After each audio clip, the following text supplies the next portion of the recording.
எழுதி 32வது சங்கீதம் 32வது சங்கீதம் 8வது வசனத்தை தான் நம்ம இங்கே இதில் போட்டிருக்கோம். எல்லாம் உங்கள் வேதத்தை திறந்து கொள்ளுங்க, உங்கள் வேதத்தை திறந்து கொள்ளுங்க. கடந்த வருடத்தில் இந்த திருச்சபை ஆரம்பிக்கும் பொழுது கர்த்தர் இந்த திருச்சபைக்காக ஒரு வார்த்தையை கொடுத்தார். எத்தனை பேருக்கு ஞாபகம் இருக்கு? இந்த திருச்சபையை தொடங்கும் பொழுது ஒரு வார்த்தையை ஆண்டவர் கொடுத்தார். சரி, ஒரு தரிசனத்தை கொடுத்தாரு, அதாவது ஞாபகம் இருக்கா? நான் சொன்னனே, அடிக்கடி சொல்லிட்டு தானே இருக்கேன். கலங்கரை விளக்கம் சகோதரர் சொல்றாரு, எழுதி பிரகாசி அப்படிங்கிறது ஏசாயா 60ஆம் அதிகாரத்தில் இருக்குது. இந்த திருச்சபைக்கு ஆண்டவர் கொடுத்தது வசனம். இது ஒரு கலங்கரை விளக்கமாய் ஆண்டவர் எனக்கு காட்டினது. அப்படிதான், இது ஒரு கலங்கரை, இது ஒரு கரை. ஆனால் இங்கே திரளான கடல் போன்ற தத்தளிப்பின் பாத்திரங்கள் ஏராளமாக இருக்குது அப்படின்னு ஒரு தரிசனத்தை கொடுத்தாரு. அங்கிருந்து யாரெல்லாம் நான் வந்து பிழைக்கணும், நாரெல்லாம் மீட்கப்படணும், எப்படியாவது நாங்கள் குடும்பம் காப்பாற்றப்படணும்னு தத்தளித்து கொண்டு உயிருக்கு போராடி கொண்டு கடற்கரையில் இருந்து அவர் நீச்சல் அடித்து கொண்டு வருகிற வேளையில் அவர்களுக்கு ஒரு பெரிய சமாதானம் என்ன இருக்கும் அப்படின்னு கேட்டீங்கன்னா, இந்த கலங்கரை விளக்கத்திலிருந்து வீசுகிறது ஒளி, இந்த வெளிச்சம், அதை பார்க்கிற பொழுது அவர்களுக்கு அதோ கரை தெரிகிறது, நாம் வந்துவிட்டோம் என்ற மிகப்பெரிய ஒரு நம்பிக்கை அவர்கள் இருதயத்தில் தோன்றும். யாருக்கெல்லாம் அந்த நம்பிக்கை வந்துருதோ அப்பயே எல்லாத்தையும் ஜெயம் எடுக்க ஆரம்பிச்சிருவாங்க. அப்படி ஒரு நம்பிக்கையின் திருச்சபையாக தான் ஒரு கலங்கரை விளக்கமாக ஆண்டவர் இதை எனக்கு தரிசனத்தில் காண்பித்தார். அதனை தொடர்ந்து தான் இந்த வசனத்தை ஆண்டவர் இந்த வருடத்துக்கு கொடுத்திருக்கிறார். நீங்க இன்றிலிருந்து நீங்க எடுத்துக்கலாம். நான் உனக்கு போதித்து நீ நடக்க வேண்டிய வழியை உனக்கு காட்டுவேன், உன்மேல் என் கண்ணை வைத்து நான் உனக்கு ஆலோசனை சொல்லுவேன். எல்லாம் சேர்ந்து ஒரு தடவை வாசிக்கலாமா? வேதாகமத்தை எடுத்துக்கொள்ளுங்க. எல்லாரும் சேர்ந்து வேதாகமத்தை பார்த்து வாசிங்க. இதில் வேதாகமம் இல்லாதவங்க இதை பார்த்து வாசிங்க. உங்களுடைய வேதாகமத்தில் அண்டர்லைன் பண்ணிக்கோங்க, டேட்டு போட்டுக்கோங்க. ஆண்டவர் எனக்கு சொல்லியிருக்கிறாரு. என்ன பாஸ்டர், ஏதாவது பணம் பொருள் ஏதாவது கொடுத்து நீங்கள் வந்து பழுகி பெருகி ரெட்டிப்பாக ஆசீர்வதிக்கப்படுங்க, அப்படி ஏதாவது வசனம் வரும்னு பார்த்தா நீங்கள் என்னமோ ஆலோசனை தருவார் அப்படின்னு சொல்கிறீங்களா அப்படின்னு கேட்டிங்கன்னா, உலகத்தில் இருக்கிற பொண்ணோ பொருளோ இவைகளெல்லாம் காட்டிலும் கர்த்தருடைய ஆலோசனை தான் ரொம்ப பெருசு. அல்லேலூயா! எத்தனை பேர் விசுவாசிக்கிறீங்க? கர்த்தர் கொடுக்கிற ஆலோசனை இந்த உலகத்தில் இருக்கிற அத்தனை ஞானத்தையும் அத்தனை பொருட்களையும் அத்தனை செல்வங்களையும் அது சம்பாதிக்கும். அல்லேலூயா! அல்லேலூயா! அதனால எல்லாம் சேர்த்து வாசிக்கலாம். நீங்க வாசிங்க, நாங்களே இப்போ வாசிச்சோம்.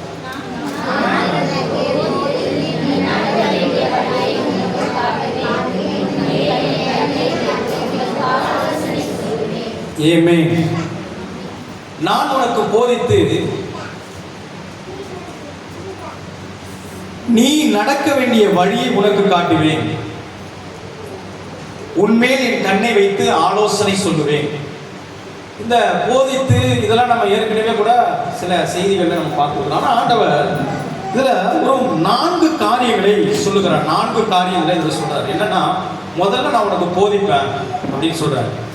ரெண்டாவது நீங்க நடக்க வேண்டிய வழியை நான் உனக்கு காட்டுவேன் அப்படின்னு சொல்றாரு. மூணாவது சொல்றாரு, உன்மேல் என் கண்ணை வைத்து நான் உனக்கு ஆலோசனை சொல்லுவேன். சாதாரணமா நான் உனக்கு ஆலோசனை சொல்லுவேன்னு சொல்லல, உன் மேல என் கண்ணை வைத்து நான் உனக்கு ஆலோசனை சொல்லுவேன் அப்படி சொல்றாரு. நீங்க இந்த வார்த்தையை கொஞ்சம் கூர்ந்து கவனிச்சீங்க அப்படின்னா, இதுல நடக்கிற ஒவ்வொரு நிகழ்வும், இதுல நடக்கிற ஒவ்வொரு செய்திகளும் எப்படி இருக்கும் அப்படின்னு பாத்தீங்கன்னா, யாருக்கு யார் போதிப்பார்கள் அப்படின்னு கேட்டீங்கன்னா, பெற்றோர் பிள்ளைக்கு போதிப்பாங்க. அப்புறம் யாரை நடக்க வச்சு பார்ப்பாங்க அப்படின்னு பாத்தீங்கன்னா, பெற்றோர் பிள்ளைகளை நடக்க வச்சு பார்ப்பாங்க. அப்புறம் யார் மேல யாரு, ஒரு கணவன் மனைவி மேல கண்ணோட்டமா இருப்பாரு, ஆனா வேலைக்கு போனா மறந்துடுவாரு. இதாங்க உண்மை. அவர் வேலை பிஸியில் இருப்பாரு. வேலை பிஸி முடிச்ச உடனே ஒரு வீட்டில் மனைவி இருக்கிறாங்க, கொஞ்சம் ஃபோன் பண்ணுவாங்க. எங்கள் வீட்டில் பார்க்குறாங்க, நான் வேலைக்கு போனால் ஃபோனே பண்ண மாட்டேன், முழுக்க வேலையிலேயே என்னுடைய ஃபுல் சிந்தனையே இருக்கிறதுனால வீட்டு நடப்பே வராது, ஒரு ஃபோன் கூட பண்ண மாட்டியாப்பா நீ அப்படின்னா. அது எதுக்கு சொல்றேன்னா, ஆனால் ஒரு பெற்றோர், தாய்க்கு தான் அது தெரியும். ஒரு தாய் வீட்டில் இருக்கிற ஒரு குழந்தை அது விளையாடி கொண்டிருந்தாலும் தாய் வீட்டில் சமைச்சு கொண்டிருப்பாங்க. அவர்களுடைய சிந்தனை சமையல் கட்டில் இருக்கும். ஆனா அவர்களுடைய கண், அவர்களுடைய நோக்கம், அவருடைய சிந்தை இந்த குழந்தையின் மீது இருக்கும். நீங்க பார்த்திருக்கீங்களா? வீட்டுல சமையல் கட்டில் வேலை நடந்துட்டு இருக்கோம். ஆனால் சிந்தனை எங்க? இங்க ஏதாவது லைட்டா உருட்டினாலும் தள்ளினாலும் என்ன பண்ற, அதை எடு, அதை வை. இவங்க பார்க்கவே மாட்டாங்க, அவன் என்ன பண்ணுவான்னு தெரியும். அதை எடு, அதை வை அப்படின்னு சொல்லி அவர்களுடைய சிந்தனை கண்ணோட்டம் அந்த குழந்தையின் மீது இருக்கும். அது மாத்திரம் இல்ல, அந்த குழந்தைக்கு அநேக ஆலோசனைகளை கொடுப்பாங்க. நிறைய ஆலோசனை, இதை செய்யக்கூடாது, இதை செய்யணும், இங்க போகக்கூடாது, இங்க போகணும் அப்படின்னு ஒரு தாய் தான் ஒரு குழந்தைக்கு போதிப்பாங்க, நடக்க வைப்பாங்க, ஆலோசனை சொல்லுவாங்க, கண்ணோக்கமா இருப்பாங்க. இங்க ஆண்டவர் சொல்றாரு, இந்த திருச்சபைக்கு விசேஷமா, இந்த திருச்சபைக்கு உங்களுக்கு ஆண்டவர் சொல்றாரு, நீங்க இந்த வருடத்துல நான் உங்க மேல கரிசனையாய் பெற்றோரா இருந்து உங்களை நான் போதித்து நடத்த போறேன், உங்க மேல நான் கண்ணோக்கமா இருக்க போறேன். ஒரு ஆமென் அல்லேலூயா. உங்களுக்கு தான் ஆண்டவர் பேசிட்டு இருக்கிறாரு, அதனால நீங்க சொல்ல ஆமென் சொல்லுங்க, அல்லேலூயா சொல்லுங்க. எனக்கு தான் இந்த வார்த்தையை நீங்க உறுதிப்படுத்துங்க. ஏராளமான செல்வங்கள் இருந்தாலும் நீங்க எவ்வளவு எடுக்கிறீங்களோ அவ்வளவுதான் எடுத்துட்டு போக முடியும். பாருங்களேன், நீங்க ஆமென் சொல்லி அல்லேலூயா சொல்லி ஆண்டவருடைய வார்த்தையை நீங்க சுதந்திரிப்பீர்கள். 100% உங்களுடைய வாழ்க்கையில அது சமாதானத்தையும் அது நன்மையையும் அது விளைய செய்ய போதுமானதா இருக்கிறது. அப்போ ஆண்டவர் சொல்றாரு இந்த இடத்துல, உனக்கு நான் போதிப்பேன்பா. ஒரு பெற்றோர் எப்படி பிள்ளைக்கு போதித்து நடத்துவாரோ அதே போல நம்முடைய பரம தகப்பன் அவருடைய ரத்தத்தினாலே மீட்கப்பட்ட அவருடைய பிள்ளை என்கிற அதிகாரத்தை கொடுத்த நம்முடைய ஆண்டவராகிய இயேசு கிறிஸ்து உங்க மேல அவர் கண்ணோட்டமாய் உங்களுக்கு அவர் போதித்து அவர் உங்களுக்கு ஆலோசனை சொல்லி நடத்த போறாரு. இந்த வருடத்துல அவர் தான் உங்களுக்கு ஆலோசனை கர்த்தராய். ஏசாயா 9:6 பார்த்தோம்னா அவருக்கு ஒரு அதிசயமான பேர் கூட இருக்குது. அதை வாசிக்கிறீங்களா? ரொம்ப அழகான பேரு. ஏசாயா 9:6 9:6 6:9 மாத்திக்கண்ணா இல்ல 9:6 ஆண்டவரை குறித்து ஒரு 700 வருடத்துக்கு முன்பதாக ஆண்டவராகிய இயேசு கிறிஸ்து என்ன சுபாவத்தோடு வர போறாரு, இயேசு கிறிஸ்து எப்படி இருக்க போறாரு அப்படிங்கறத குறித்து ஏசாயா தீர்க்கதரிசி அவரை குறித்து அவர் எப்படி அவருடைய சுபாவங்களை எழுதியிருக்கிறார். அதுதான் அந்த வசனம் வாசிங்களா. நமக்கு ஒரு பாலகன் பிறப்பாருப்பா, பரலோகத்திலிருந்து நமக்கு ஒரு குமாரன் கொடுக்கப்படுவார். இயேசு என்கிற குமாரன், அவர் மேல கர்த்தத்துவம் இருக்கும். அவருடைய பேர் ரொம்ப அதிசயமானது. என்னமா? ஆலோசனை கர்த்தர் என்கிற விசேஷித்த நாமம் அவருக்கு இருக்கு. இன்னைக்கு உங்களுக்கு எத்தனை பேருக்கு 2 பேர் 3 பேரு, அல்லது வீட்டில் கூப்பிடுற செல்ல பேரு, அல்லது ஃப்ரெண்ட்ஸுங்க மட்டுமே தெரிஞ்ச ரகசிய பேரு, அல்லது ரொம்ப அந்யோன்யமா இருக்கும் பொழுது கூப்பிடுற அம்மு செல்லம் குட்டி அப்படின்னு எத்தனை பேருக்கு இருக்குன்னு தெரியல. ஆனா ஆண்டவருக்கு பாருங்க அழகான ஒரு பேர் இருக்கு, ஆலோசனை கர்த்தர். அல்லேலூயா. இன்னைக்கு ஏங்க அந்த ஆலோசனை ரொம்ப முக்கியம் அப்படின்னா, இதுல இருக்கிற அந்த ஒரு காரியத்தை தான் நான் பேச போறேன். ஆலோசனை கர்த்தராக இருக்க போறாரு. இந்த ஆலோசனை கர்த்தர் நல்லா கூர்ந்து கவனிச்சு பார்த்தீங்கன்னா, ஒரு மனிதனுக்கு எப்பெல்லாம் ஆலோசனை தேவைப்படும், ஒரு மனுஷனுக்கு எப்பெல்லாம் ஆலோசனை தேவைப்படும்னா, இக்கட்டான சூழ்நிலைகள், கண்ணீரான சூழ்நிலைகள், அல்லது திரும்புவதற்கு எந்த பகுதியுமே இல்லை, எல்லா பகுதிகளும் அடைக்கப்பட்டிருக்கு, நான் என்ன செய்யணுங்கிற ஆலோசனையை நம்ம யாராவது இதுக்கு ஒரு வழி சொல்ல மாட்டாங்களா, யாராவது இதுக்கு ஒரு தீர்வு சொல்ல மாட்டாங்களா, யாராவது இதுக்கு ஒரு முற்றுப்புள்ளி வைக்க மாட்டாங்களான்னு ஒரு கேள்வியோட இருக்கிற உங்களுடைய வாழ்க்கையில ஆண்டவர் சொல்றாரு, நான் உங்களுடைய வாழ்க்கையில ஆலோசனை கர்த்தராக இருக்க போகிறேன். அல்லேலூயா. நான் உங்களுக்கு ஆலோசனை கொடுத்து நடத்த போகிறேன் அப்படிங்கிறாரு. நல்லா இந்த வசனத்தை நீங்க நல்லா கவனித்து பார்த்தீங்க அப்படின்னா, ஒரு அரசாங்கம் இருக்குது அப்படின்னா, அந்த அரசாங்கத்துல யாரும் பேசக்கூடாதுமா, குழந்தைங்களா, நான் உங்களுக்கு அப்புறமா கதை சொல்றேன், பேசக்கூடாது. ஒரு அரசாங்கம் இருக்குது அப்படின்னா அந்த அரசாங்கத்துல ஆலோசனை கூட்டம் அப்படின்னு ஒன்று இருக்கும், ஆலோசனை சங்கம் அப்படின்னு ஒன்று இருக்கும். சமீபத்தில் கூட விஜய் ஒரு ஆலோசனை சங்கத்தை ஒருத்தரை நியமிச்சார்.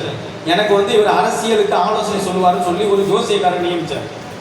அவர் என்ன ஜோசியக்காரரை போய் நியமிக்கிறது அப்படின்னு சொல்லி எல்லாரும் எதிர்ப்பு தெரிவிச்சதுனால உடனே அவருடைய வேலையை தூக்கிட்டாங்க.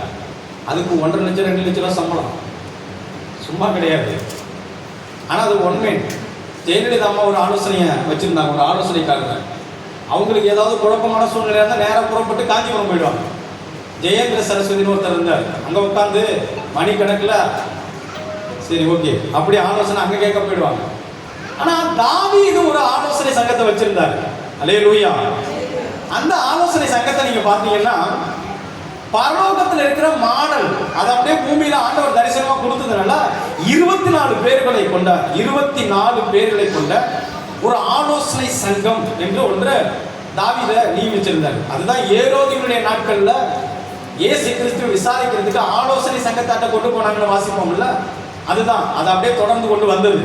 இந்த 24 பேரை வச்சுதான் அந்த நாட்டினுடைய நிகழ்வுகள் என்ன பண்ணலாம், மக்களுக்கு என்ன செய்யலாம், மக்கள் எந்த மாதிரி இருக்கிறாங்க, எந்த மாதிரி நலத்திட்டங்களை கொடுக்கலாம் அப்படின்னு சொல்லி ஒவ்வொரு பகுதியிலையும் ஒவ்வொரு பகுதிக்கும் ஒரு இலாக்காவை ஒதுக்கி அவர்கள் ஆலோசித்து ஜனங்களுக்கு தேவையான நன்மையான காரியங்களை அந்த ஆலோசனை சங்கத்துல பேசப்படும். அல்லேலூயா. அப்போ ஒரு தேசம் செழிப்பாக, ஒரு தேசத்தின் மக்கள் ஆரோக்கியமாக, ஒரு தேசத்தின் மக்கள் பாதுகாப்பாக, ஒரு தேசத்தின் மக்கள் எல்லா விதத்திலும் அவர்களுடைய தேவைகள் சந்திக்கப்பட்ட ஆரோக்கியமா இருக்கணும் அப்படின்னா ஒரு தேசத்துக்கு என்ன தேவைப்படுகிறது? ஒரு ஆலோசனை சங்கம் தேவைப்படுகிறது. அல்லேலூயா. அல்லது ஒரு பெரிய, நீங்க நல்லா பார்த்தீங்க அப்படின்னா பெரிய ஒரு கம்பெனி இருக்குது அப்படின்னா, கம்பெனி இருக்குதுன்னா தெரியும் உங்களுக்குலாம், அந்த கம்பெனில அட்வைசர் கமிட்டி அப்படின்னு ஒன்று இருக்கும். அதுல பாத்தீங்கன்னா நிறைய வக்கீல்ஸ் இடம்பெற்றிருப்பாங்க. அப்போ வியாபாரத்துல இருக்கிற சட்ட நுணுக்கங்களை ஆராய்வதற்கும், அப்புறம் அதுல இந்த கம்பெனி எப்படி டெவலப் பண்றது அப்படின்ட்டு பல்வேறு காரணங்களை அவர்கள் அந்த குழுவாக இணைந்து அவர்களை அந்த கம்பெனியை முன்னெடுக்கிறதுக்கு அங்கே ஒரு ஆலோசனை சங்கம் இருக்கும். அல்லேலூயா. இருக்கீங்களா? ஒரு கம்பெனி நல்லா இருக்கணும்னா ஒரு ஆலோசனை சங்கம் தேவை. ஒரு தேசம் நல்லா இருக்கணும்னா அங்க ஒரு ஆலோசனை சங்கம் தேவை. ஒரு குடும்பம் நல்லா இருக்கணும்னா அங்க என்ன தேவை? ஒரு ஆலோசனை கர்த்தர் தேவை. அல்லேலூயா. அப்போ இந்த ஆலோசனை இல்லாததுனாலதான் பல நேரங்களில் தவறான முடிவுகளை எடுப்பதற்கு சத்துரு காரியங்களை விதைக்கிறான். ஆண்டவரோடு நம்ம இணக்கமாய் நெருக்கமாய் ஐக்கியமாய் இருக்கிற பொழுது ஆண்டவர் அத்தனை ஆலோசனைகளையும் மரத்திலிருந்து நமக்கு அருளி அவர் நாம் நடக்க வேண்டிய வழியை நமக்கு போதித்து நீ சரியாதான் அந்த வழியில போறியான்னு கண்ணோக்கமா பார்த்து அவர் நடத்த அவர் போதுமானவராக இருக்கிறார். அல்லேலூயா. ஆண்டவர் நீங்க இதுல இந்த முதல் வசனம் முதல் வார்த்தை சொல்லுது போதித்து. இன்னைக்கு அநேக பிரசங்கங்களை நம்ம கேட்கிறோம். அநேக பிரசங்கங்களை நம்ம கேட்கும் பொழுது பிரசங்கங்கள் எப்படி இருக்கும் அப்படின்னா அது ஞானத்தை உலகத்தில் பல்வேறு தரப்பான ஞானத்தை கொண்டு வந்து கொடுக்கும். ஆனா ஏற்ற நேரத்தில் எது செயல்படுத்தும்னா பிரசங்கத்திலிருந்து வருகிறதான ஆலோசனைகள். அல்லேலூயா. என் பொண்ணு தான் கேட்டேன்னு நினைக்கிறேன். இந்த சரி அறிவுக்கும் பகுத்தறிவுக்கும் என்ன வித்தியாசம் அப்படின்னு கேட்டான். நீ தானே கேட்டான். அறிவு பகுத்தறிவுன்றாங்களே அப்படின்னா என்ன வித்தியாசம் அப்படின்னா உங்களுக்கு தெரியுமா?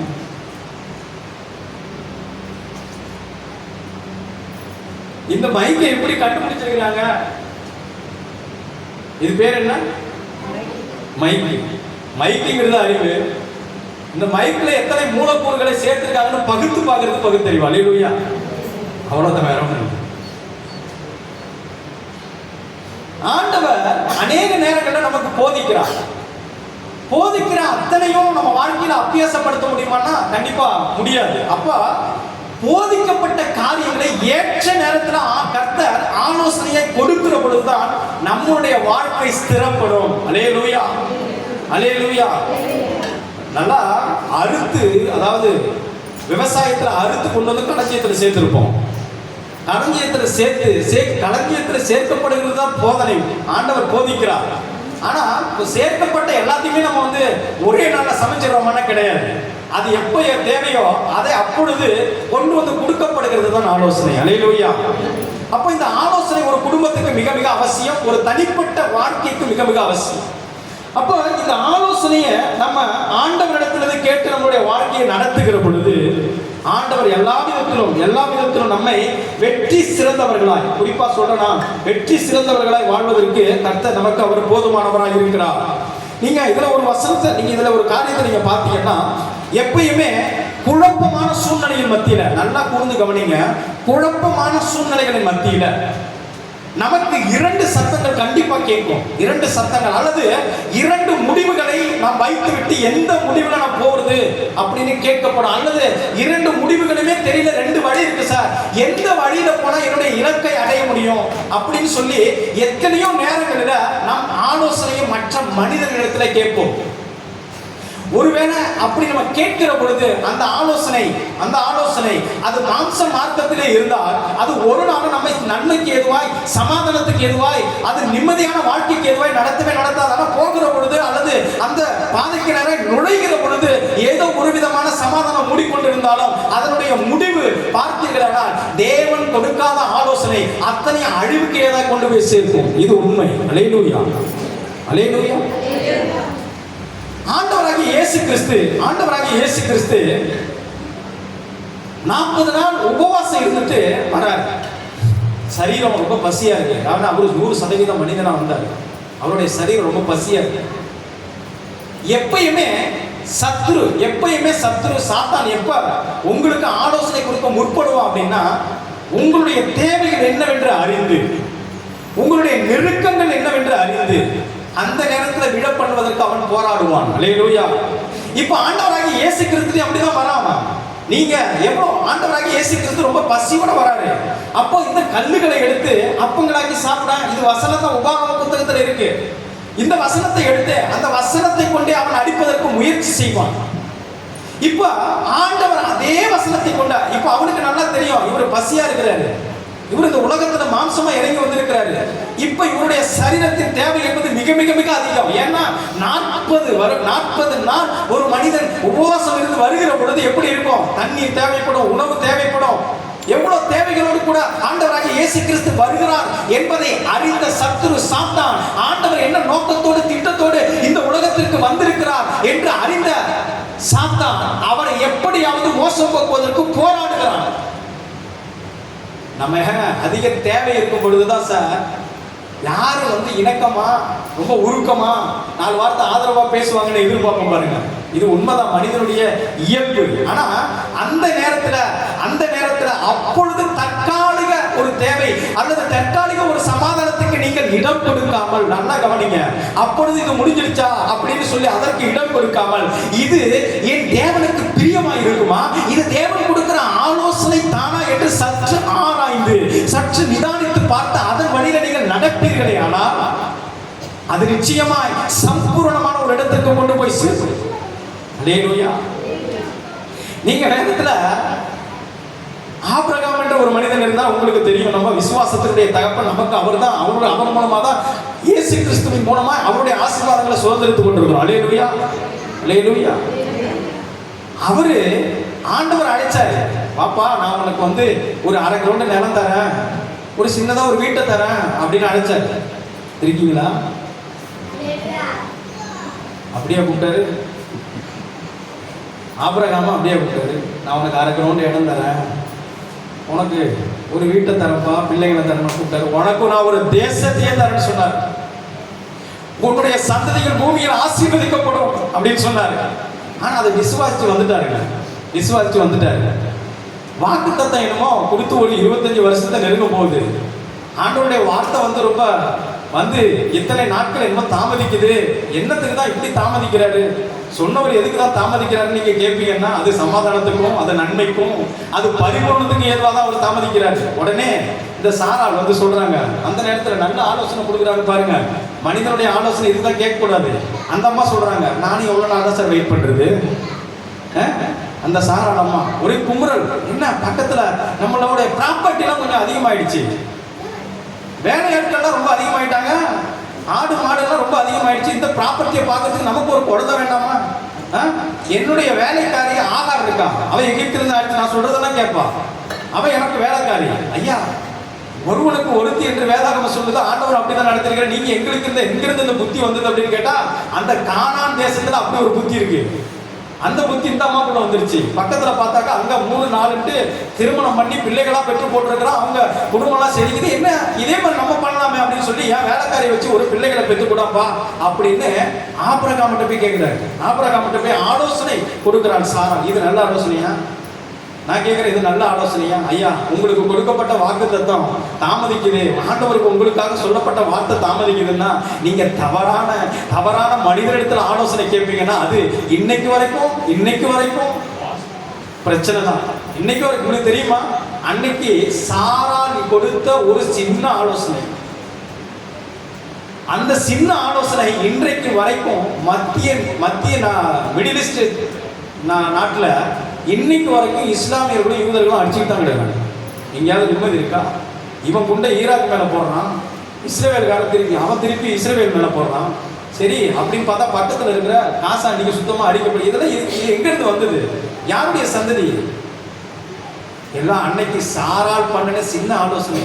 அன்பான தேவனுடைய ஜனங்களே, நான் உங்களுக்கு சொல்றேன், உங்களுடைய இக்கட்டான சூழ்நிலைகள் மத்தியில மனித ஆலோசனைகளை கேட்காதீங்க. நேரடியா ஆண்டவர்கிட்ட போயிடுங்க. ஆண்டவர் உங்களுக்கு ஆலோசனை கொடுத்து நடத்த போதுமானவராக இருக்கிறார். அவர் உங்களை தப்பு விற்கிறதுக்கு போதுமானவராக இருக்கிறார். ஆலோசனை இல்லாத இடத்துல ஒரு வசனம் கூட இருக்குது. அந்த வசனத்தை வாசிங்க. ஒரு வசனம் இருக்குது, நீதிமொழிகள் 11:14. இதனால வாசிங்க. நீதிமொழிகள் 11:14 வாசிங்க.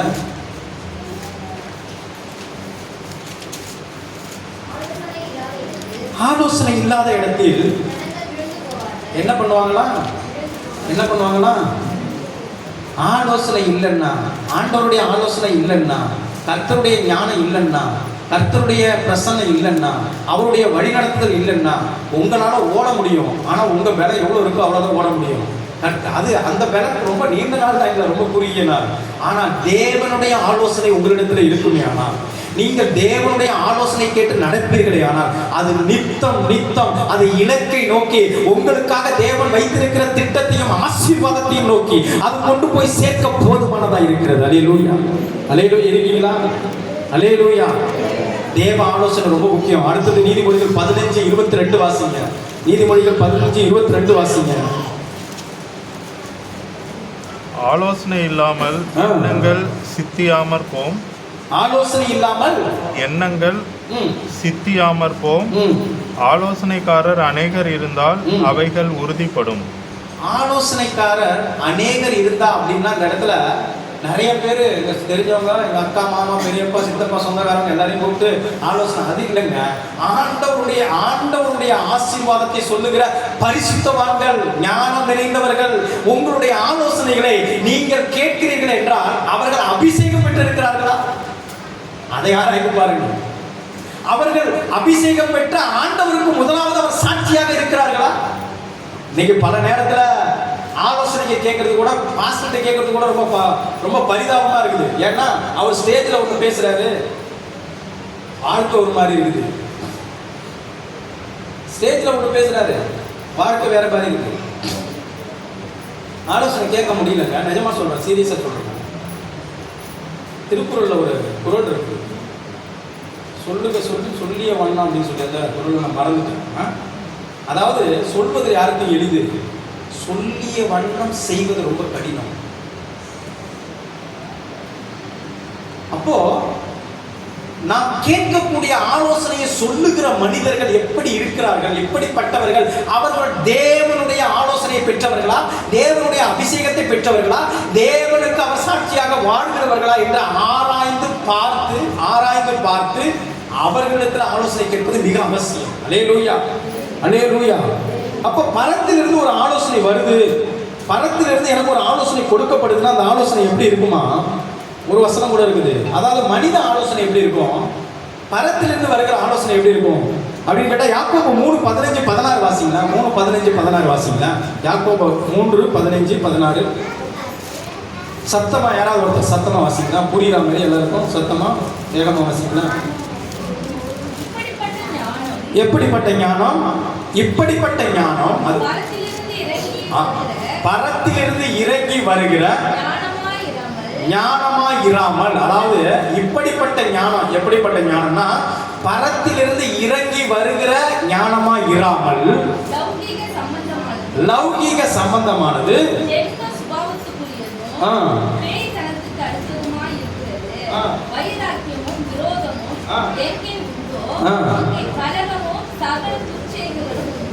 அல்லேலூயா. அல்லேலூயா. அதாவது யாக்கோபு 3ஆம் அதிகாரம் 15வது வசனத்துல என்ன வாசிச்சாங்க அப்படின்னு கேட்டீங்கன்னா, இப்படிப்பட்ட ஞானம் பரத்திலிருந்து வருகிற ஞானமாய் இராமல் அது எப்படி இருக்குமா, லௌகீக சம்பந்தமானதும் ஜென்ம சுபாவத்துக்குரியதும் பேய்த்தனத்துக்கு அடுத்ததுமாய் இருக்குமா. நல்லா அந்த வார்த்தை நல்லா கவனிங்க. இந்த நீங்க ஆண்டவரை அறியாத மனிதரிடத்துல கேட்கப்படுகிற ஆலோசனை எப்படி இருக்கும்னா இப்படிதான் இருக்கும், இப்படிதான் இருக்கும். அதாவது லௌகீக சம்பந்தமான, லௌகீகன்னா என்னென்ன இச்சைகள், ஒரு பார்க்கும் பொழுதே அப்படியே பார்வைக்கு இன்பமாய், புசிப்புக்கு ஏதுவாய், கண்கள் இச்சிக்கப்படத்தக்கதாய் பார்க்கும் போதே விழுந்துருவாங்க, அப்படி இருக்கும். அல்லேலூயா, அல்லேலூயா. அது மனுஷன் கொடுக்கிற ஆலோசனை. அந்த ஆலோசனை உங்களுக்கு இணக்கமா, ரொம்ப சமாதானமா, ரொம்ப ஆசீர்வாதமா இருக்கும். பட் ஆனா அது உங்களை நித்தியத்துக்கு நேரம் நடத்துமானா கண்டிப்பா நடத்தாது, கண்டிப்பா நடத்தாது. அப்புறம் ஜென்ம சுபாவம் கலந்து வரும். பாத்தியாடி, உங்க அப்பா இப்படி தண்ணி பண்ணுவாரு, இப்படி ஒன்று சொல்லுவாங்க எக்ஸ்ட்ரா. உங்க அம்மா மட்டும் இருந்திருந்தா கண்டிப்பா இதை கேட்டு இப்படிதான் செய்வாங்க.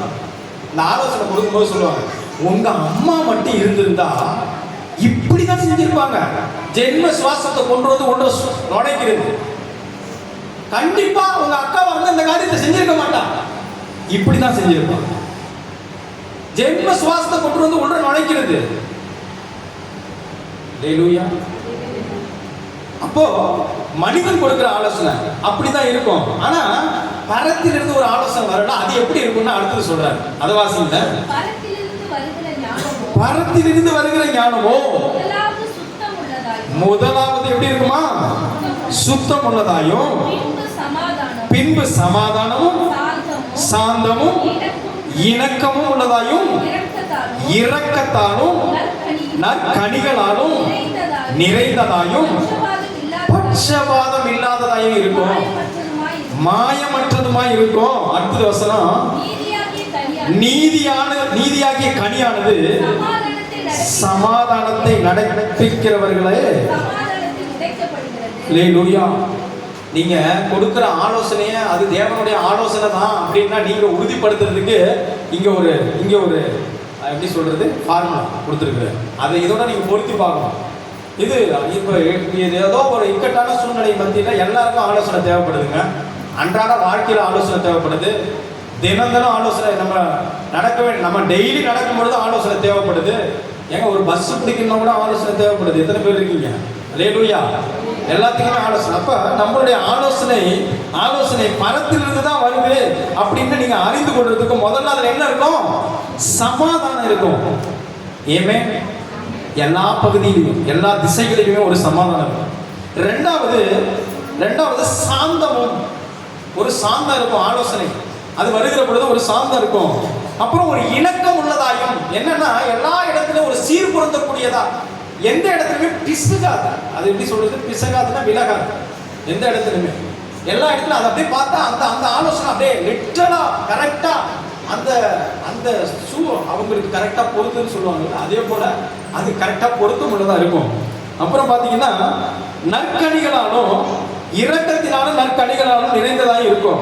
பட்சபாதம் இல்லாததாயும் மாயமற்றதாயும் இருக்கும். ரொம்ப முக்கியங்க, இது மாயமற்றதா இருக்கும். ரொம்ப பேர் மாயத்தோட இவன் எப்படி போனா என்ன சார், இப்ப கொடுக்குற ஆலோசனை பாருங்க, அவ குடும்பத்தையே காலி பண்ணிடும் அப்படின்னு உள்ளொன்னு வச்சுட்டு புறம்பொண்ணு செய்கிற ஆலோசனை கொடுக்குற எத்தனையோ பேர் இருக்கிறாங்க.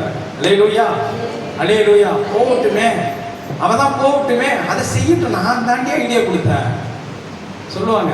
என்னக்கா நம்ம 3வது வீட்டுல இருக்கிற அந்த அக்கா இப்படி இருக்கிறாங்களே கஷ்டம், நான் தாண்டி ஐடியா கொடுத்தேன். மாட்டுக்கு முடியும்.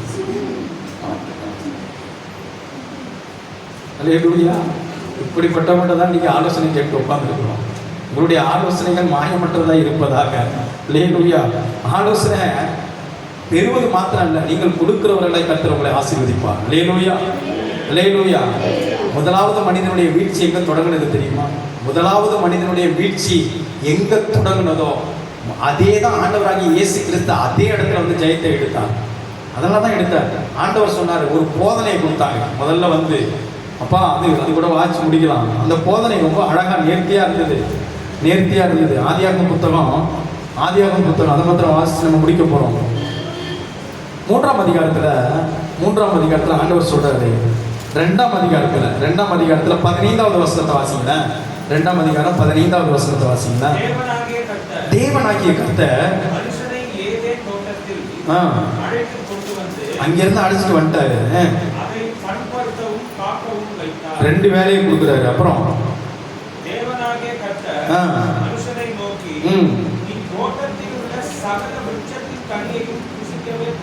புசிக்கலாம், ஒரு பிரமாணத்தை கொடுக்குறாரு, நீங்க நல்லா சாப்பிடலாம்ப்பா அப்படின்னு சொல்றாரு. அடுத்தது இந்த வசனம் ரொம்ப முக்கியங்க. முதல்ல இவ்வளவு நேரம் சொன்னது எல்லாமே போதனையை கொடுத்துட்டாரு. கடைசியா சொல்றாரு 17வது வசனத்துல, இதுதான் கவுன்சிலிங். ஹலோ, இருக்கீங்களா? வாசிங்களா.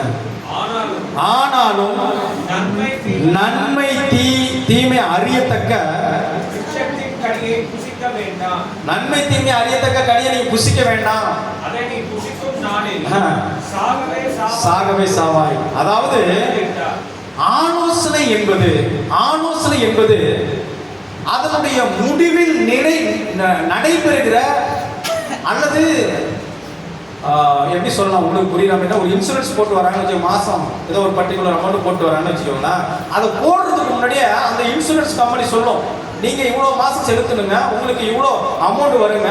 அதனுடைய முடிவு அசூரன்ஸ் சொல்லுவாங்கல்ல, அந்த முடிவு அமௌண்ட் உங்களுக்கு இவ்வளவு கொடுப்பாங்க அப்படின்னு முன்கூட்டியே அந்த கம்பெனி சொல்லும். அப்படிதாங்க ஆலோசனையும். அதாவது நீங்கள் நடத்தப்பட போகிற காரியம் எதை நோக்கி இருக்கும், எது அதனுடைய விளைவாக வரும் என்பது அதனுடைய தீர்வை சொல்லுகிறது தான் ஆலோசனை. அல்லேலூயா. ஆண்டவர் இங்கே போதனையை கொடுத்தாரு. போதனையை கொடுத்ததோட மாத்திரமல்ல, போதனைக்கு பின்னதாக ஒரு கவுன்சிலிங்கும் கொடுக்கிறாரு. ரொம்ப எச்சரிக்கையா இரு, இந்த மரத்தின் கனியை நீ புசிக்கும் நாளிலே நீ சாகவே சாவாய் என்று ஆண்டவர் அங்கே எச்சரிக்கை கொடுக்கிறாரு. இன்னைக்கு பல நேரங்களில் ஆண்டவர் நமக்கு எச்சரிப்பை கொடுத்து கொண்டுதான் இருக்கிறார். பல நேரங்களில் நம்ம தூங்கி வீட்டில் இருக்கிறோம்னு வச்சுக்கோங்க, அம்மா கொஞ்சம் எழுந்து ஜெபம் பண்ணுங்களேன், அல்லது எத்தனையோ இக்கட்டான சூழ்நிலை மத்தியில் நீங்கள் கடந்து போயிட்டு இருக்கும் பொழுது உங்களுக்கு நிச்சயமா நான் சொல்றேன் கொஞ்ச நேரம் ஜெபிங்க, உங்களுக்கு ஒரு சத்தம் கேட்கும். ஆனா அந்த ஆலோசனை எல்லாம் தள்ளி வச்சுட்டு அங்க அக்காட்ட போய் ஆலோசனை கேட்கலான்னு போறோம் பாருங்க. இங்க ஆண்டவர் இந்த ஆலோசனை கொடுத்துட்டு இந்த ஆலோசனைய அந்த சத்துரு சாத்தான் அதை கையில் எடுக்கிறான். அவன் கேட்கிறான், 3ஆம் அதிகாரத்துல 1வது வசனத்துல இருந்து வாசிங்களா. தேவனாகிய கர்த்தர் உண்டாக்கின சகல காட்டு ஜீவன்களை பார்க்கிறோம், சர்ப்பமானது தந்திரமுள்ளதா இருந்தது. இன்றைக்கு சத்துரு சாத்தான் அவனை முட்டாள், அவனுக்கு அறிவில்லைன்னு நினைக்காதீங்க. ஆண்டவர் அவனை அறிவுள்ளவனா படைச்சாரு. அவன்கிட்ட இருந்து எதுவுமே திருப்பி வாங்கல, அவனுக்கு கொடுக்கப்பட்டிருந்த எதுவுமே எடுக்கல. அவனுக்கு அறிவு நல்லாவே இருக்குது. எப்படி நம்மை வீழ்த்தலாங்கிற வகை தேடி திரிந்து கொண்டு இருக்கிறான். உங்களிடத்துல அதற்கான இடம் கொஞ்சம் சின்ன சோர்ஸ் இருந்ததுன்னா போதும், நீங்க கொஞ்சோண்டு இடம் கொடுத்தீங்கன்னா போதும், அல்லது சின்னதா ஒரு 10 ஸ்கொயர் ஃபீட்ல இடம் கொடுத்தீங்கன்னா போதும், உங்க இடத்துல அவன் பில்டிங்கை கட்டுறதுக்கு அவன்கிட்ட அவ்வளோ ஞானம், அவ்வளோ அறிவு அவன்கிட்ட இருக்குது. அதுக்காக தான் நான் சொல்றேன், ரொம்ப எச்சரிக்கை, ரொம்ப கவனமா இருங்க. ஆனா இது காட்டு மிருகம். ஆண்டவர் சொன்னாரு, நான் கொடுத்திருக்கிற தோட்டத்தை நீ காவல் வைன்னு சொன்னாரு, நான் கொடுத்திருக்கிற தோட்டத்தை நீ பண்படுத்துன்னு சொன்னாரு, நீ அதுல வேலை பாரு, அதுக்கு காவல் வைன்னு சொன்னாரு. ஆனா ஆதாம் காவல் காக்க மறந்து போனா காட்டு மிருகம் நாட்டுக்குள்ள வந்தது. இன்றைக்கு எத்தனையோ குடும்பத்தின் மத்தியில வெளியில இருக்கிற பழக்க வழக்கங்கள், வெளியில இருக்கிற பல இச்சையான காரியங்கள், அது உள்ள வருவதற்கு நம்ம தான் இடம் கொடுத்துட்டு இருக்கோம். இன்னைக்கு ஆண்டவர் சொல்றாரு, உங்களுடைய அப்படி தீமையாய் வருகிற காரியத்திற்கு கர்த்தர் இன்றைக்கு ஒரு அட்டைப்பை, இன்றைக்கு ஒரு ஒரு பூட்டை போட்டு அனுப்ப போகிறார். அல்லேலூயா. அவர் பூட்டினா திறக்க முடியாது. அல்லேலூயா. இந்த இடத்துல அப்படிப்பட்ட காட்டு மிருகம் உள்ள வந்ததுங்க. உள்ள வந்த உடனே அது கையில் எடுத்த ஆயுதம் என்ன தெரியுமா? ஆண்டவர் எதை போதனையா கொடுத்தாரோ, ஆண்டவர் எதை எச்சரிக்கையா கொடுத்தாரோ, ஆண்டவர் எதை ஆலோசனையா கொடுத்தாரோ அந்த காரியத்தை கையில் எடுத்தது. எடுத்த உடனே அதே வார்த்தையை அந்த சாத்தான், அந்த சத்துரு, அந்த நயவஞ்சகன் கேட்கிறான், ஸ்திரீயே சர்ப்பத்தை, அதாவது அந்த வசனத்தை கம்ப்ளீட் பண்ணுவான், நீங்கள் தோட்டத்தில் உள்ள சகல விருட்சத்தின் கனியையோ புசிக்க வேண்டாம் என்று தேவன் சொன்னது உண்டோ? புசிக்க வேண்டாம் தான் சொன்னார். அதே வார்த்தையை லிட்டரலா அதே வார்த்தை எழுதுறான். ஏதாவது சாப்பிட வேண்டாம்னு சொன்னாரா? இன்னைக்கு நம்ம நம்ம ஆவிக்குரிய காரியங்களை பேசுறத காட்டிலும் உலகத்துல இருக்கிற சீரியல் காரியங்களையும், பக்கத்து வீட்டுல நடக்கிற துன்மார்க்கமான காரியங்களையும், சண்டையில் அதாவது வேலை ஸ்தலத்துல நடக்கிற இச்சையான காரியங்களையும் பேசுறதுக்கு நம்ம அதிகமா இடம் கொடுக்குறோம் இல்ல? அதிகமா இடம் கொடுக்குறோம். ஐயா நீங்க என்ன இப்படி பேசுறீங்க, உங்களுக்கு எப்படி தெரியும்? எல்லாம் தெரியும், இப்படிதான் பேசுறாங்க. ஆனா பாருங்க, ஆண்டவர் அதை கவனமா பார்த்துட்டு இருக்கிறான். அப்படி தேவனுக்கு பிரியமில்லாத காரியத்தை பேசும்போது அதை வச்சு நம்ம அடிப்பான். நாம மறந்து போயிடுங்க, மறந்து போகாதீங்க. உங்களுடைய நாவுகளிலிருந்து புறப்படுகிற வார்த்தையை ஆண்டவராகிய இயேசு கிறிஸ்து கவனித்துக் கொண்டிருக்கிறார். இந்த பக்கம் சத்துருவும் கவனித்துக் கொண்டிருக்கிறார். நீங்க பேசுகிற வார்த்தை கொஞ்சம் வழிவிலகி போகுமே ஆனால் அவன் அதை உரிமை பாராட்டுவான், கேட்பான் வந்து. அதனால கொஞ்சம் கவனமா இருங்க. இந்த இடத்துல பாருங்க, எந்த வார்த்தையை ஆண்டவர் எச்சரிக்கையா கொடுத்துட்டு போனாரோ அதே வார்த்தையை வச்சு திரும்பி கேட்கிறான். இப்ப ஆலோசனையை சீர்குலைக்கிறதுக்கு வரான். 2வது வசனத்துல ஸ்ரீ சர்ப்பத்தை பார்த்து, நாங்கள் தோட்டத்தில் உள்ள விருட்சத்தின் கனிகளை புசிக்கலாம். ஐயா, வீட்டு மிருகத்துக்கிட்ட பதில் சொல்லுங்க, வீட்டுல இருக்கிறவங்களுக்கு பதில் சொல்லுங்க.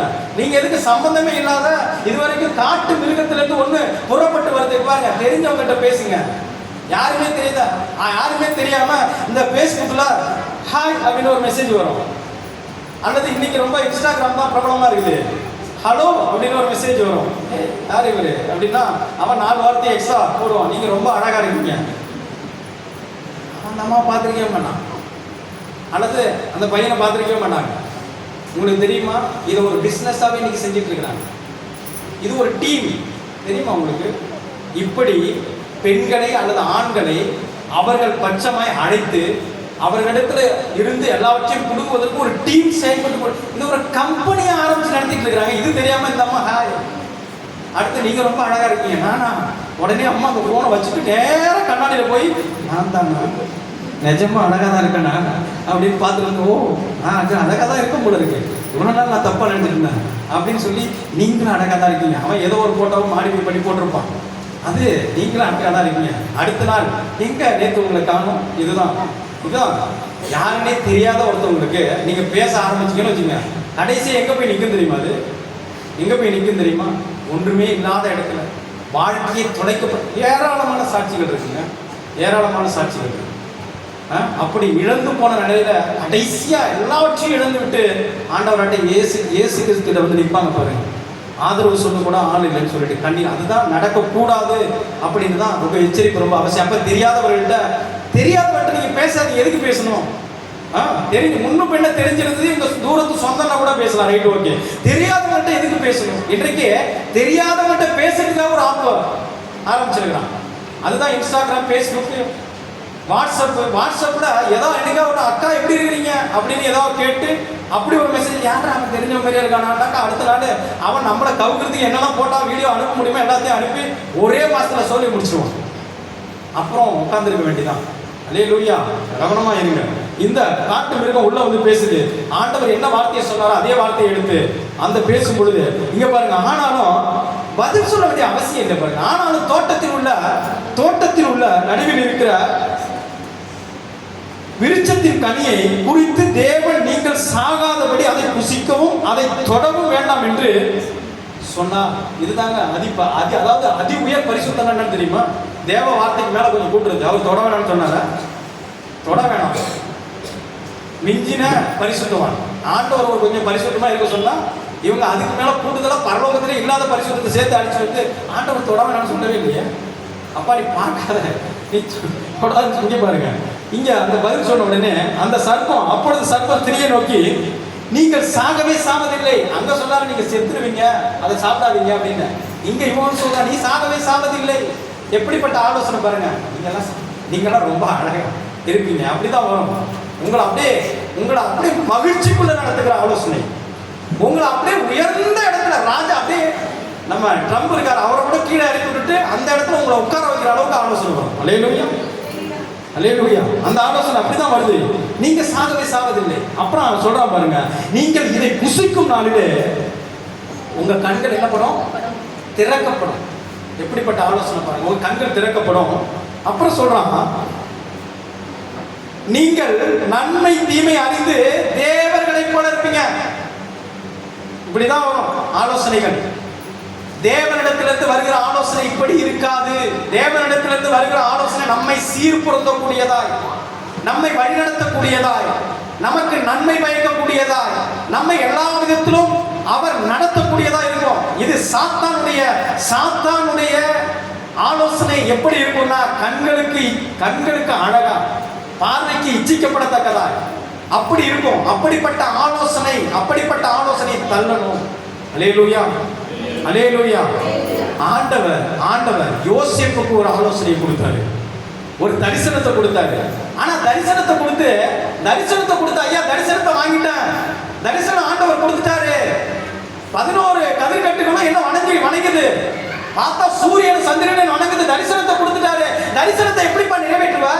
தரிசனம் எப்படி உனக்கு நிறைவேறும்? பார்த்தாக்கா சகோதரர்கள் சேர்ந்து நீ உண்மையை நாங்க வணங்கணுமா? தூக்கி போடுறான் அவனை குழியில, தூக்கி போட்டாங்க. அவன் என்ன பண்ணா, ஐயோ யாராவது காப்பாற்ற மாட்டாங்களா, அடுத்த அம்மா இங்க இருந்து ஓடியாந்து தம்பி என்னடா உன்னை தூக்கி போட்டாங்க அப்படின்னு சொல்லி எழுப்பி மேல போயிடுவான்னு பார்த்தா எடுத்து பக்கத்து நாட்டுக்காரன் வித்து போட்டான்.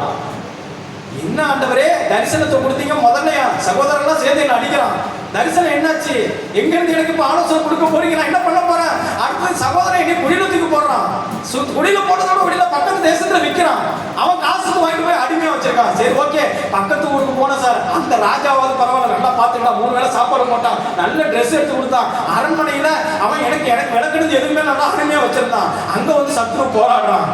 அவன் மனைவியை கொண்டு போராடி அங்கிருந்து அடிச்சு விரட்டப்படுறான்.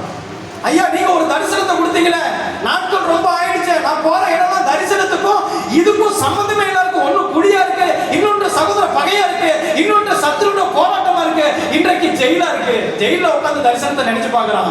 தரிசனத்தை ஜெயில உட்கார்ந்து நினைச்சு பாக்குறான். அவனுக்கு பக்கத்துல இருக்கிறவங்க யாரும் ஆலோசனை சொல்லல, ஆண்டவரே ஆலோசனை எழுதுறப்பா. தரிசனத்தை கொடுத்தவர் நான், அதை நிறைவேற்ற நான் போதுமானவரா இருக்கிறேன். நீ நடந்து கொண்டு போய் கொண்டிருக்கிற சூழ்நிலைகளையும் பாதைகளையும் நீ பார்க்காதப்பா. உனக்கு தரிசனம் கொடுத்தவர் நான், வார்த்தையை கொடுத்தவர் நான் உன்னை ஏற்ற நேரத்தில் உயர்த்தி வைக்கும்படி என்னுடைய பலத்த கரத்துக்குள் அடங்கியிரு. அல்லேலூயா. நீ பலத்த கரத்துக்குள் அடங்கி இருக்காமல் அநேக இடத்துல ஆலோசனை கேட்க போவே, ஆனால் உனக்கு நான் கொடுத்த தரிசனத்தையும் உன்மேல் நான் வைத்திருக்கிற திட்டத்தையும் உனக்காக நான் தீர்மானித்து வைத்திருக்கிற பரலோகத்தின் ஆசீர்வாதத்தையும் நான் சுதந்திரித்துக் கொள்ள முடியாது. ரொம்ப கவனமா, ரொம்ப எச்சரிக்கையா, ரொம்ப காத்திருப்பதோட, ரொம்ப எதிர்பார்ப்போட, ரொம்ப அவருடைய சமூகத்துல காத்திருக்க வேண்டியது மிக அவசியம். இந்த யோசேப்பு அவன் காத்திருந்தான். கர்த்தர் சொன்னார், கர்த்தர் செய்வார். நான் போகிறது சிறையாக இருக்கலாம், குழியாக இருக்கலாம், ஜெயிலாக எதுவாக வேண்டுமானாலும் இருக்கலாம். ஆனால் சொன்னவர் ஆண்டவர், என்னை நிறைவேற்ற அவர் போதுமானவராக இருக்கிறார் என்று காத்து கொண்டிருந்தான். ஆண்டவருக்கு ஏற்ற நேரம் வந்தது. இப்பொழுது நீ போய் சொல்ல ஆலோசனையை. இதுவரை நீ ஆலோசனையை கேட்டுக் கொண்டிருந்தா என் வழி இப்படி இருக்குன்னு இல்லப்பா, நான் உனக்கு ஒரு ஆலோசனை கொடுக்கிறேன், அதை போய் நீ ராஜா கிட்ட சொல்லு. அவனை ஆலோசனைக்காரனாய் அந்த இடத்துல ஆண்டவர் உயர்த்தி வைத்து அந்த சமஸ்த எகிப்துக்கும் அவனை அதிபதியாக ஆண்டவர் உயர்த்தி வைத்தார். அல்லேலூயா, அல்லேலூயா. அதாவது இழந்து போன சூழ்நிலையில ரூத் இருக்கிறாங்க, எல்லாவற்றையும் இழந்து போயிட்டாங்க. நான் என்ன செய்ய போறேன்? நான் ஒண்ணுமே பண்ண முடியாது. நான் அந்நிய தேசத்துல இப்ப இருக்கேன். அவருடைய மாமியார் சொல்றாங்க, நான் என்னுடைய சொந்த தேசத்துக்கு போறேன். அவ அந்த நேரத்துல அவர் ஆலோசனை கொடுக்கிறார், நான் உன் கூட வரேன். இது கர்த்தர் கொடுக்கிற ஆலோசனை. உன்னுடைய தேவன் என்னுடைய தேவன். இந்த வார்த்தை ரொம்ப முக்கியம். உன்னுடைய தேவன் என்னுடைய தேவன். நீ எங்க இருக்கிறீ அங்கதான் நான் இருப்பேன், நீ இருக்கிற இடத்துல தான் நான் இருப்பேன். அந்த நேரத்தில் அவர் கொடுத்த ஆலோசனை அவனை உயர்த்தி வைத்தது. இயேசு கிறிஸ்து அந்த சந்ததியிலே பிறப்பதற்கு, அவனை ஆண்டவர் எடுத்து பயன்படுத்துவதற்கு கர்த்தர் கொடுத்த ஆலோசனைகள் அவன் நடந்தபடியாலே ஆண்டவர் அவனை செயல்படுத்த முடிந்தது. ஆண்டவர் அவனுக்கான மகத்துவத்தையும் மகிமையையும் அவனுக்கென்று நியமிக்கப்பட்டிருக்கிற நிச்சயத்தையும் ஆசீர்வாதத்தையும் கர்த்தர் கொடுத்து நடத்த போதுமானவராய் இருந்தார். அல்லேலூயா, அல்லேலூயா. கர்த்தர் ரொம்ப நல்லவர். அவரிடத்தில் ஆலோசனை கேளுங்க. ஒரு காரியத்தை மாத்திரம் நான் சொல்லிட்டு முடிக்கிறேன். உங்களுடைய எத்தனை பேருடைய போன்ல கூகுள் மேப் இருக்கு? கூகுள் மேப் எத்தனை பேர் யூஸ் பண்ணிருக்கிறீங்க? கூகுள் மேப்பை எத்தனை பேர் நீங்க கூகுள் மேப்பை பயன்படுத்தி ஒரு டெஸ்டினேஷனை நோக்கி போயிருக்கிறீங்க? அந்த கூகுள் மேப்ல இன்டர்நெட் கனெக்ஷன் இல்லைன்னா உங்க இலக்கை நோக்கி அடைய முடியுமா? அதுல இன்டர்நெட் கனெக்ஷன் இல்லைன்னா உங்களுடைய பயணம், உங்களுடைய இலக்கு, நீங்க போய் சேர வேண்டிய இடம் பூர்த்தி ஆகுமா? நிச்சயமா ஆகாது. ஆண்டவரோடு இருக்கிற அந்த உறவு ஆண்டவரோடு இருக்கிற அந்த ஐக்கியம், ஆண்டவரோடு இருக்கிற அந்த சத்திய வசனம், அவரோடு இருக்கிற அந்த ஆலோசனை உங்களுக்கு இல்லைன்னா உங்க இலக்கை நோக்கி நிச்சயமா போய் சேர முடியாது. அப்ப ஆண்டவரோடு இருக்கிற அந்த ஐக்கியம், ஆண்டவரோடு இருக்கிற அந்த உறவு ஒவ்வொரு நாளும் மேம்படுத்திக் கொண்டே இருக்க வேண்டும். ஒவ்வொரு நாளும் அது உங்களுக்கு மேம்படுத்த மேம்படுத்த மேம்படுத்த உங்களை என்ன நோக்கத்திற்காக, என்ன திட்டத்திற்காக ஆண்டவர் உங்களை அழைத்திருக்கிறாரோ அந்த இலக்குல கொண்டு போய் ஆண்டவரை நிறுத்துவார். அல்லேலூயா, அல்லேலூயா, அல்லேலூயா. நிச்சயமா ஆண்டவர் நிறுத்துவார். நம்ம கண்களை மூடி ஜெபிக்க போகிறோம். சர்வ வல்லமையுள்ள ஆண்டவரே, ஆலோசனை இல்லாத இடத்துல ஜனங்கள் சீர்கெட்டு போவார்கள். உம்முடைய வார்த்தை இல்லாத இடத்துல, நீர் பேசாத இடத்துல அங்கே சமாதானம் இருக்காது. ஆனா இன்றைக்கு நீங்க எங்க கூட பேசி இருக்கிறீங்க ராஜா. ஆலோசனை பரத்திலிருந்து வருகிற சுத்த பொன்னா இருக்கிறது. அது விலையேற பெற்ற, அது சமாதானத்துக்கு ஏதுவாய், அது எல்லா விதத்திலும் பரிபூர்ணம் நிறைந்ததாய் அது இருக்கிறது ராஜா. தகப்பனே, பல இக்கட்டான சூழ்நிலையின் மத்தியில நாங்கள் போய் நிற்கிற இடம் அப்பா மனிதர்களா இருக்கவே கூடாது ராஜா. அப்பா அது உம்முடைய சமூகமா இருக்க வேண்டும். அப்பா வார்த்தையினால எங்களோடு கூட பேசி நாங்கள் நடக்க வேண்டிய வழி எங்களுக்கு நீ போதித்து எங்கள் மேல் கண்ணை வைத்து நீங்கள் ஆலோசனை சொல்லி அப்பா நடத்த அப்பா இன்றைக்கு நீங்கள் தீர்மானித்த நல்ல கிருபைகளுக்காக நாங்கள் நன்றி செலுத்துகிறோம். ஒருவேளை இந்த நாளில ஒரு கேள்வியோட ஒரு இக்கட்டான சூழ்நிலை மத்தியில் நீங்க வந்திருப்பீங்கன்னா கர்த்தர் இன்றைக்கு உங்களோடு கூட தெளிவாய் பேசுகிறார். நீர் நடக்க வேண்டிய வழியை நான் உனக்கு போதிப்பேன். உன்மேல் கண்ணை வைத்து நான் ஆலோசனை சொல்லுவேன். என் ஆலோசனையின் படி நடப்பதற்கு நான் உன்மேல் கண்ணோக்கமாக இருப்பேன். நன்றி ஆண்டவரே, எங்களை கைவிடாத நேசரே.